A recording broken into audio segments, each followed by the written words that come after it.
ನಮಸ್ಕಾರ. ಮತ್ತೆ ನಿಮಗೆಲ್ಲ ದುಡ್ಡಿನ ಮಾತು ಕಾರ್ಯಕ್ರಮಕ್ಕೆ ಸ್ವಾಗತ. ಇವತ್ತು ಗೋಲ್ಡ್ 50 ರೂಪಾಯಿ ಅಷ್ಟೇ ಕಡಿಮೆ ಆಗಿದೆ. ಇನ್ನು ಜಾಸ್ತಿ ಕಡಿಮೆ ಆಗುತ್ತೆ ಅಂತ ಎಕ್ಸ್ಪೆಕ್ಟ್ ಮಾಡಿದ್ದೆ. ಯಾಕೆ ಅಂತಂದ್ರೆ ಇಂಟರ್ನ್ಯಾಷನಲ್ ಮಾರ್ಕೆಟ್ ಅಲ್ಲಿ ಆಲ್ಮೋಸ್ಟ್ 2% ಬಿದ್ದಿತ್ತು. ಅದೇ ಪ್ಯೂರ್ ಗೋಲ್ಡ್ 24 ಕ್ಯಾರೆಟ್ ಗೋಲ್ಡ್ ಕೂಡ 55 ರೂಪಾಯಿ ಅಷ್ಟೇ ಬಿದ್ದಿದೆ. ಸಿಲ್ವರ್ ನೋ ಚೇಂಜ್ ಅಂತ ಹೇಳ್ತಾ ಇದ್ದಾರೆ. ಫ್ಯೂಚರ್ಸ್ ಮಾರ್ಕೆಟ್ ಅಲ್ಲಿ 2,49,000 ರೂಪಾಯಿಗೆ ಸಿಗ್ತಾ ಇದೆ. ರೂಪಾಯಿಯ ಬೆಲೆ ಕೂಡ ಬಿದ್ದಿದೆ. 93.84 ಅಲ್ಲಿ ನೋಡಿದೆ, ಈಗ 93.78 ಅಲ್ಲಿ ಇದೆ ಅಂತ ಹೇಳ್ತಾ ಇದ್ದಾರೆ. ಹಾಗಂತಂದ್ರೆ ಏನಂದ್ರೆ ಬೇಸಿಕ್ಲಿ ನೀವು ಬ್ಯಾಂಕ್ ಇಂದ ತಗೋಬೇಕು ಅಂತಂದ್ರೆ 94.5 ಕೊಟ್ಟೆ ತಗೋಬೇಕಾಗತ್ತೆ. ಇದು ಕಚ್ಚಾ ತೈಲ $100 ಇತ್ತು, ಬೆಳಗ್ಗೆ ಇಳೀತು, ಮತ್ತೆ ಈಗ ತಿರ್ಗಾ ಏರಿದೆ.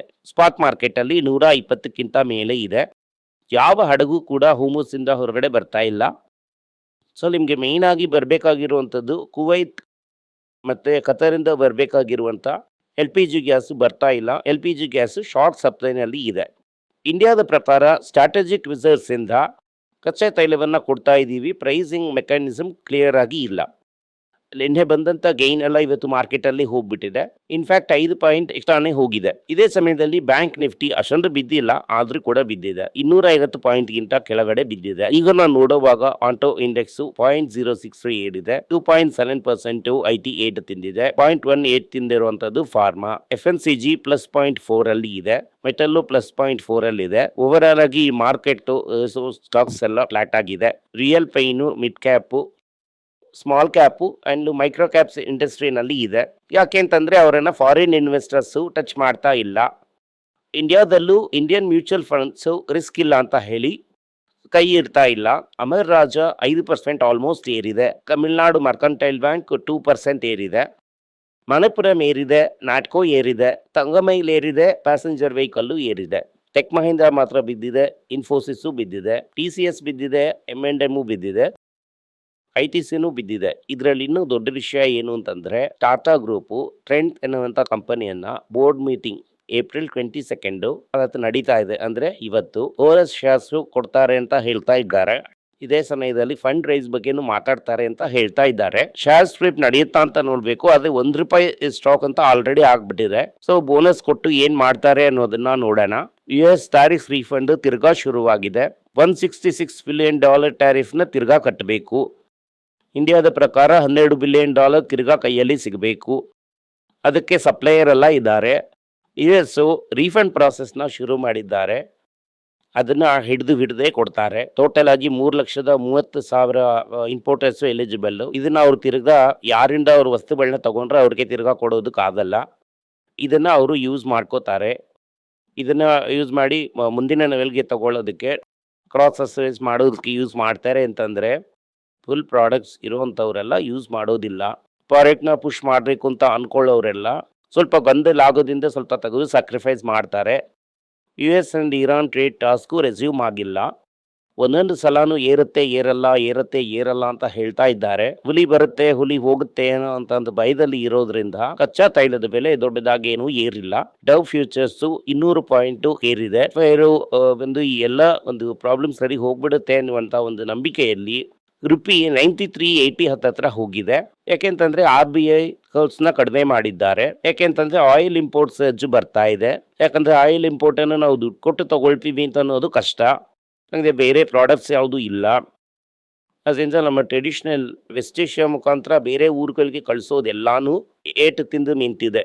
ರಿಟೇಲ್ ಇನ್ವೆಸ್ಟರ್ ಫಸ್ಟ್ ಟೈಮ್ ಈ ಬದಲಾಗಿದ್ದಾರೆ.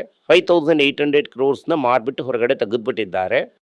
ಇದು 13 years ಅಲ್ಲಿ ಇದು ಫಸ್ಟ್ ಟೈಮ್ ಈ ರೀತಿ ರಿಟೇಲ್ ಇನ್ವೆಸ್ಟರ್ಸು ಬಿಹೇವ್ ಮಾಡ್ತಾ ಇದ್ದಾರೆ. ಫರ್ಟಿಲೈಸರ್ನ ಬಿಟ್ಟು ಕೆಳಗಡೆ ಬೀಳ್ತಾನೆ ಇದೆ. ಮೊದಲನೇ ಸಲ 13 ವರ್ಷದಲ್ಲಿ ಬಿದ್ದಿದೆ. ಎಲ್ರೂ ಕೇಳಿದ್ರೆ ಪ್ರಮೋಟರ್ನ ಕೇಳಿ ಅಂತ ಹೇಳ್ತಾರೆ. ಪ್ರಮೋಟರು ಈಗ ಅಲ್ಲಿ ಅವೈಲೇಬಲ್ ಇಲ್ಲ. ಅದರಿಂದ ಏನು ನಡೆಯುತ್ತೆ ಅಂತ ಅನ್ನೋದು ನಮಗೆ ಸರಿಯಾಗಿ ಗೊತ್ತಿಲ್ಲ.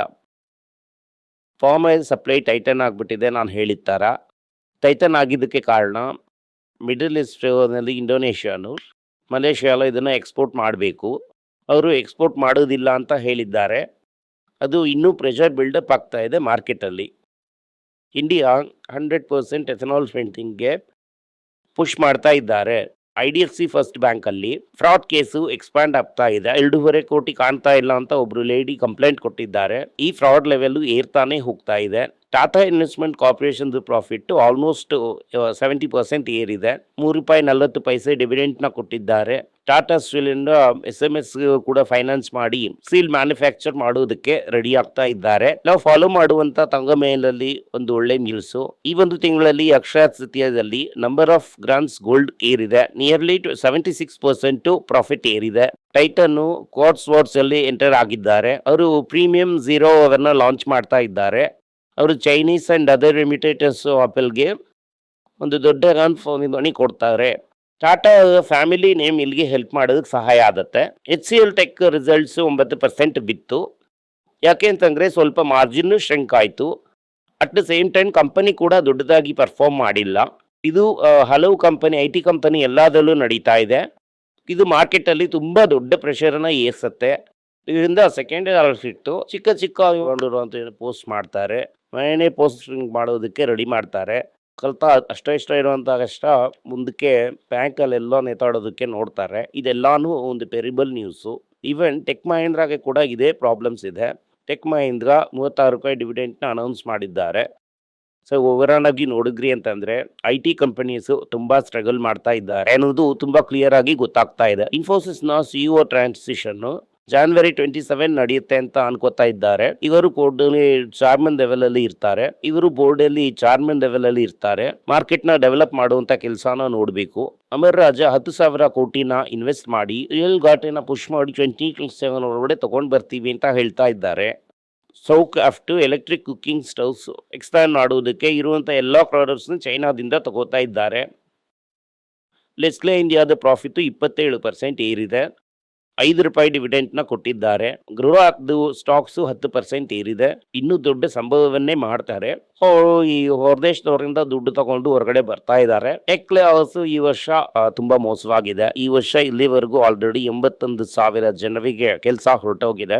ಇದೇ ಲೆವೆಲಲ್ಲಿ ಮುಂದಿನ ವರ್ಷ ಕೂಡ ಕೆಲಸ ಹೋಗೋದಕ್ಕೆ ಸಾಧ್ಯತೆಗಳಿದೆ. ನೆಕ್ಸ್ಟ್ ಇಯರ್ ಕೆಲಸದಲ್ಲಿ ಇರುವಂತವ್ರು ಅವ್ರನ್ನು ಕೂಡ ಕೆಲಸದಿಂದ ಹೋಗೋದಕ್ಕೆ ಹೇಳ್ತಾರೆ. ಯಾಕೆಂತಂದ್ರೆ ಫ್ರೆಶ್ ಆಗಿ ರಿಕ್ರೂಟ್ಮೆಂಟ್ ಅಂತ ಅನ್ನೋದು ದೊಡ್ಡದಾಗಿಲ್ಲ. ಈ ವಿಡಿಯೋ ನಿಮ್ಗೆ ಇಷ್ಟ ಆಗಿದ್ರೆ ವಿಡಿಯೋನ ಲೈಕ್ ಮಾಡಿ, ನಮ್ಮ ಚಾನೆಲ್ನ ಸಬ್ಸ್ಕ್ರೈಬ್ ಮಾಡಿ, ಬೆಲ್ ನೋಟಿಫಿಕೇಶನ್ ಪತ್ತಿ. ಈ ವಿಡಿಯೋನ ಸಾಧ್ಯ ಆದ್ರೆ ನಿಮ್ಮ ಸಂಬಂಧಿಕರಿಗೂ ಸ್ನೇಹಿತರಿಗೂ ಕಳಿಸಿ ಅವ್ರಿಗೂ ನೋಡೋದಕ್ಕೆ ಹೇಳಿ. ಧನ್ಯವಾದಗಳು.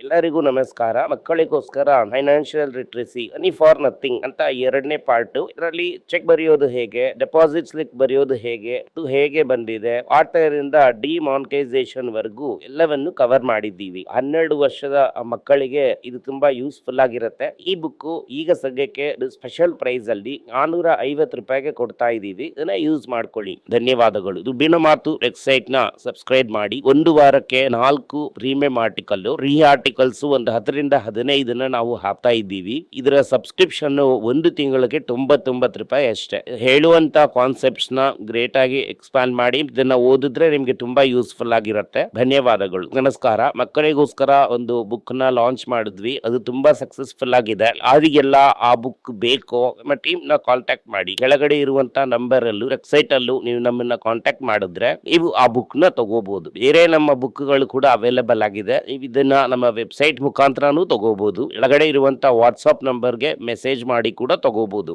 ನಿಮಗೆ ಏನಾದ್ರೂ ಸಂದೇಹ ಇದ್ದು ನನ್ನನ್ನು ಕಾಂಟ್ಯಾಕ್ಟ್ ಮಾಡಬೇಕು ಅಂತ ಅನ್ಕೊಂಡ್ರಿ ಅಂದ್ರೆ ಸ್ಕ್ರೀನ್ ಮೇಲೆ ಬರ್ತಾ ಇರುವಂತ ಮೇಲ್ ID ಗೆ ಮೆಸೇಜ್ ಮಾಡಿ. ನಮ್ಮ ಟೀಮ್ ನಿಮ್ಮನ್ನ ಕಾಂಟ್ಯಾಕ್ಟ್ ಮಾಡ್ತಾರೆ.